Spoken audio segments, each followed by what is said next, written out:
Hey, what's going on, guys? This is my second tutorial on XHTML and CSS.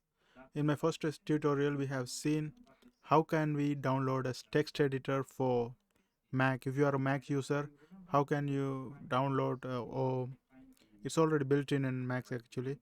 So how can you access that on Mac and use that to create XHTML codes and run it, Now here, this is my Windows computer, and here I'm going to show you how can you do the same thing in Windows computer as well. Even in Windows computer, there is a built-in program for that to do XHTML and CSS. That's basically the Notepad. If you go and type in your search bar Notepad, you're going to get this one. And here the problem is, you type this thing and put it enter and all the stuff. You don't see the line, you don't have a line number, you don't have most of the things that you can access in other programs. I'm going to show you what is the other program is. It's basically Notepad plus plus. You have to go to Google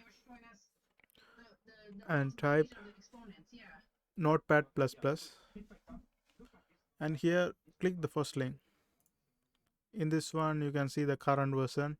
Now the current version available is 7.92 while I'm using.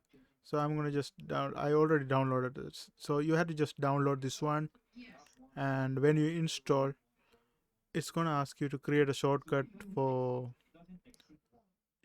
here, shortcut on desktop. So click yes, so you will be having a shortcut on desktop.